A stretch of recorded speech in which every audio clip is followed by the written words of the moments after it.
Si un jour on devait me demander quel est mon jeu favori de tous les temps, je dirais plutôt que ça dépend de la décennie dans laquelle le jeu en question est sorti, parce que je vais pas vous mentir, ça peut varier. Dans les années 90, c'était les Megaman, dans les années 2000, c'était Ninja Gaiden, et dans les années 2010, je placerai en ex-aequo Gears of War et Uncharted, chacune des séries étant disponible sur une seule plateforme. Uncharted, c'est carrément l'Indiana Jones des jeux vidéo. Bien avant, il y a eu Tomb Raider, bien évidemment, mais je n'ai pas encore touché à cette série, donc je peux pas vous en parler là tout de suite. Uncharted premier volet est sorti en 2007 sur PlayStation 3 et développé par Naughty Dog. Il nous raconte l'histoire de Nathan Drake, un jeune explorateur qui parcourt le monde entier, toujours en compagnie de son mentor, Sullivan, et qui suit les traces de son ancêtre, l'explorateur Sir Francis Drake. Au début du jeu, accompagné de la journaliste Helena Fisher, il découvre le cercueil de... Wow, excusez-moi, j'ai failli me prendre au jeu parce que je m'étais dit que j'allais vous faire cette partie-là exprès pour une autre vidéo. Donc, les chers spectateurs sont priés d'être un peu plus patients. Mais en attendant ce grand jour, voilà l'essentiel qu'il faut retenir de Uncharted. Des scénarios très prenants, des variations de gameplay à vous couper le souffle, à commencer par les interactions avec les décors sublimement fouillés et variés, des escalades vertigineuses, des cabrioles à la Tarzan, des échappatoires similaires aux aventuriers de l'Arche perdue, des séquences d'infiltration, des gunfights très intenses, des personnages hauts en couleur, à commencer bien évidemment par Nathan Drake, Victor Sullivan, son mentor et acolyte de toujours, la très belle Helena et bien entendu Chloé qui apparaîtra dans Uncharted 2. Ce qui me rappelle que je n'ai pas encore touché à The Lost Legacy, mais ça peut s'arranger. Et bien évidemment, la série sur le gâteau, des conversations typiques d'un récit d'aventure, de cette sorte-là. Dans le royaume de Shambhala, l'un des plus précieux objets mondiaux est conservé. Un superbe saphir brut d'un bleu profond, si large qu'un homme seul ne serait capable de le porter. Ouh, ça doit valoir des millions. Des centaines de millions. Bref, il m'a fallu du temps pour enfin m'intéresser à cette série qui pourtant est apparue en 2007. Mais j'avais une excuse, c'est qu'à l'époque je n'avais pas la PS3, moi j'étais plutôt Team 360. Et à l'heure où je vous parle, je viens de terminer le 4ème épisode qui est absolument dantesque. Mais mon épisode préféré reste quand même le 2 qui est plus intense et beaucoup plus... et qui m'a filé plus de frissons. Chose que je n'ai pas ressenti depuis Super Castlevania 4. Ouais, à ce point. Et ce que j'aime aussi avec la série des Uncharted, c'est que plus les épisodes s'enchaînent, plus ils rajoutent des séquences de gameplay tout aussi enrichissantes que réalistes. Tous les épisodes de Uncharted sont aussi flippants que géniaux. Et un bon jour d'octobre 2021, Internet m'apprend qu'un film live sera disponible sur de grands écrans, avec pour vedette Tom Holland dans le rôle de Nathan Drake et Mark Wahlberg dans le rôle de Sullivan. Et si la plupart est très réticent face à ce choix de casting, pour la simple et bonne raison qu'ils sont un peu jeunes par rapport au personnage d'origine, ce qui laisse sans doute penser à une préquelle, eh bien en ce qui me concerne, j'étais très confiant. Parce que déjà j'aime beaucoup les deux acteurs, Tom Holland étant mon Spider-Man préféré, et Mark Wahlberg que j'apprécie depuis 4 frères. Et en plus, il paraîtrait qu'ils vont reprendre certaines scènes du jeu, ce qui ferait du tout une adaptation très convenable si ce n'est pas spectaculaire. Maintenant, la grande question est de savoir, est-ce que tous les éléments que je vous ai évoqués seraient entièrement adaptables pour en faire un film ?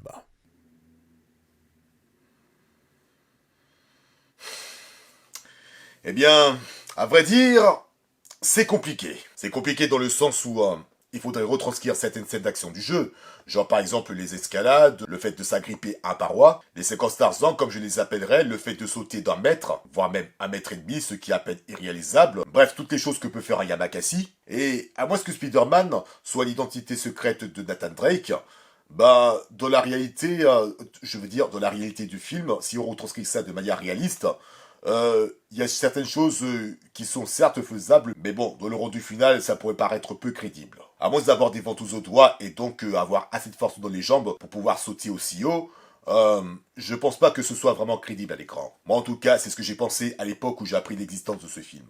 Mais on va y revenir un peu plus tard. Et autre chose, comme je l'ai dit tout à l'heure, il y a des séquences vertigineuses, genre à un certain moment, Nathan Drake s'agrippe à une poutre, et autour de lui c'est carrément le vide, et dans de telles séquences, la moindre erreur serait fatale, et bien ça file des frissons, ça rajoute du stress, et tu es tellement immergé et investi dans ce jeu.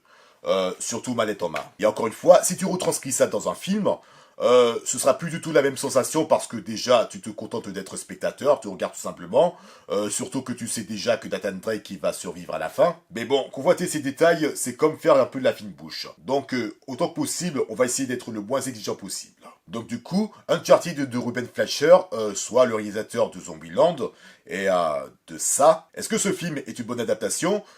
Perso, je dirais que oui. Je dirais même que c'est très fidèle aux jeux originaux, parfois trop, puisque bon, n'oublions pas que c'est quand même produit par Sony. Est-ce que c'est un bon film d'aventure? Moi perso, je dirais que oui, même si bon, il est loin d'égaler Indiana Jones, évidemment. Mais en tout cas, tout ce que je peux vous dire pour l'instant, c'est que j'ai beaucoup aimé ce film, je suis éclaté devant, j'ai pas senti les 2 heures passer. Encore une fois, j'étais très confiant à propos du casting, j'ai beaucoup aimé Tom Holland, franchement, il incarne très bien Nathan Drake, même si lui et le celui de Mark Wahlberg, bah, ils n'ont rien à voir avec les jeux originaux, enfin presque. Les personnages sont carrément différents, ne serait-ce que pour leur relation, puisque dans le film, ils se connaissent à peine, ils peinent à avoir confiance l'un dans l'autre, ce qui est tout à fait normal parce que bon, ils ne se connaissaient pas. Tout à l'heure, je vous avais dit qu'ils étaient un peu jeunes pour incarner les Nathan Drake et les Sully du jeu. Mais bon, après, faut quand même pas oublier que c'est une adaptation. Ce n'est pas du tout le même univers et se comporte différemment par rapport au jeu. Même la Chloé du film, bah, elle est plus arrogante par rapport au jeu original. Mais bon, dans ce film, on connaît carrément le charisme des acteurs. Je les trouvais pas plus mal qu'ils soient un peu plus jeunes par rapport aux jeux originaux. Parce que je pense, non, et c'est peut-être même sûr, que Uncharted pourrait être une franchise à succès cinématographique. Un peu comme Fast and Furious. Donc c'est en partie pour ça qu'ils ont choisi Tom Holland et Mark Wahlberg dans les rôles respectifs de Nathan Drake et de Sully. Je pense que la franchise va se construire au fil des années. Bref, tout ça pour dire que non, ne considérez pas ce film comme une préquelle, mais plutôt comme un monde alternatif. Et ce même univers alternatif, ça fonctionne. Mais là, vous allez me dire que j'ai oublié de vous présenter l'histoire. Mais bon, si vous avez joué à Uncharted, vous savez à quoi vous attendre. Donc je pense que c'est même pas la peine. Genre un voleur qui va se faire engager par un chasseur de trésors afin de débusquer un butin. Il va chercher des indices, il va faire le tour du globe. Et au bout d'un moment, il finira par trouver une carte au trésor qui le mène d'un point A vers le point B. Évidemment, un groupe de mercenaires va l'en empêcher puisque eux-mêmes sont intéressés par le butin en question. Et juste après, pif paf boum, baston, fusillade, etc. Et voilà, une fin heureuse. Et si tu ajoutes à ça l'absence de l'effet de surprise, mais bon, malgré ça, Uncharted se relève divertissant. C'est vraiment divertissant tout en respectant l'esprit des jeux. Certaines séquences d'action sont reprises. Je pense par exemple à la scène d'introduction, rappelant un peu la scène d'introduction du deuxième et surtout la fameuse scène de l'avion dans le 3. Mais j'ai quand même un problème avec la scène en question, c'est que je prends rien que cet exemple parce que sinon je vous spoilerai le reste. C'est que même si on est quand même dans un film Uncharted, le fait de voir Nathan Drake sauter d'une caisse à une autre, alors que le mec il est en plein dans le vide, ouais, difficile de rendre ça crédible. En plus de ça, il y a des fonds verts qui sont pas très bien faits. Et si je devrais ajouter un autre défaut, il y a certains personnages qui sont un peu banals. Je pense par exemple au personnage de Tati Gabriel, qui pourrait être un personnage alternatif à Nadine, apparu dans le 4. Je sais pas, j'ai trouvé le personnage moyen. En plus de ça, elle a la même apparence que dans Sabrina. Et Antonio Banderas, en tant que méchant, il pourrait apparaître 10 minutes. En fait, ça pourrait être pareil. Et si je devais ajouter un gros défaut au film, pour moi, c'est le gros point noir. C'est la musique. Je veux dire, quand on parle de Uncharted, on entend surtout des musiques symphoniques, orchestrales, typiques de récits d'aventure.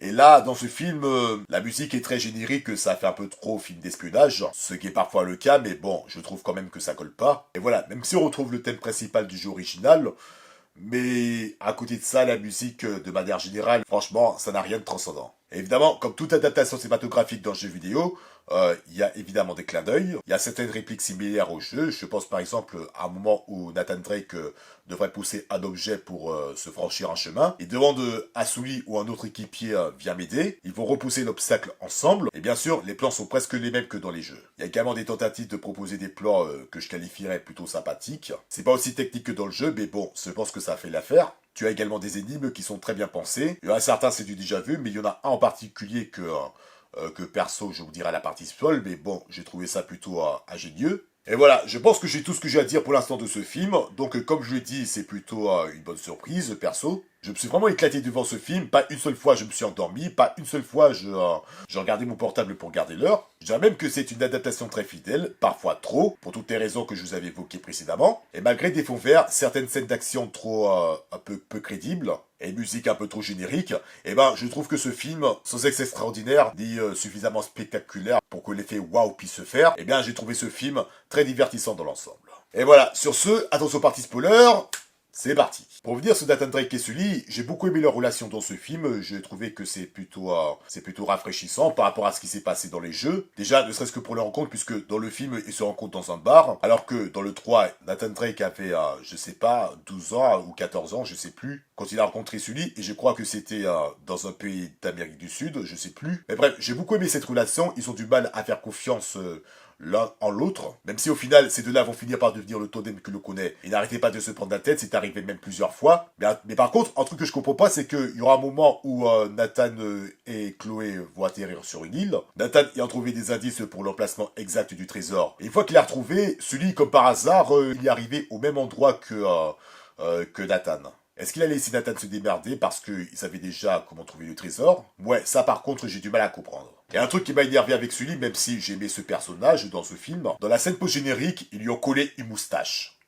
Pourquoi? Enfin, je veux dire, je comprends bien qu'ils veulent faire respecter l'apparence du Sully original, mais Mark Wahlberg avec une moustache, non, pas question. C'est comme la moustache de Vegeta, c'est comme si c'était un oiseau qui se posait sur ton plat de spaghetti bolo. Ouais, belle tentative les gars, mais moi perso, je trouve que ça lui va pas du tout. Mais bon, en dehors de ça, j'ai beaucoup aimé le Sully de Mark Wahlberg, j'ai beaucoup aimé la Chloé, je sais plus comment elle s'appelle, c'est Sophia Ali, je crois. Son apparence est quasiment identique à celle de la Chloé d'origine, ça c'était bien joué sur ce coup-là, mais par contre, elle est un peu plus arrogante par rapport au jeu original. J'avoue qu'au départ, ce trait de caractère m'a fait un peu chier parce que, il faut quand même l'avouer, l'actrice surjoue de temps en temps, et la relation qu'elle a eue avec Nate, bah pareil, à un moment j'avais cru qu'ils allaient coucher ensemble, alors que en fait pas du tout. Elle n'arrête pas de lui faire des coups de pute sous prétexte qu'elle a confiance en personne, ce qui n'est pas faux d'ailleurs. Par plusieurs fois, il a bien l'envers, et j'aime bien quand, en un moment, Nathan a réussi à retrouver les coordonnées du trésor, et au départ, je pensais qu'il a été con parce qu'il a laissé exprès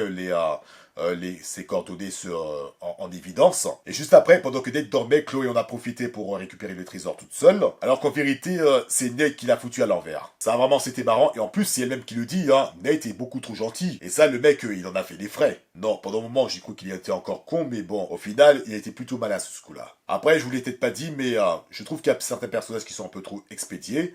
Je pense par exemple à Antonio Banderas qui n'a pas vraiment un rôle très important. Parce que si vous attendiez à le voir pendant les 3 quarts du film, bah franchement vous allez être déçus, hein. Parce que le mec il est vraiment apparu dans ce film ne serait-ce que 10 minutes. Mais littéralement. Au bout du compte, il se fait trancher la gorge par Tati Gabriel. Et ce n'est même pas la fin du film, hein. Ce n'est même pas avant la scène finale du film, hein. C'est en plein milieu du film même. Bref, le personnage d'Antonio Banderas, il a été trop expédié, même si, bon, dans le fond, je m'en fous un peu de ce personnage. Et attention, je parle bien du personnage, hein. Pas d'un acteur que j'ai plutôt apprécié dans Le Masque de Zorro. C'est deux choses différentes. Bref, pour terminer avec les séquences d'action, bien évidemment, les combats sont plutôt bien faits. J'ai beaucoup aimé les combats sur les navires pirates, sur les navires de Magellan, si je me trompe pas. Il y a des combats à l'épée qui se sont incrustés. Je pense pas que Nathan Drake a saisi une seule fois dans le film une arme.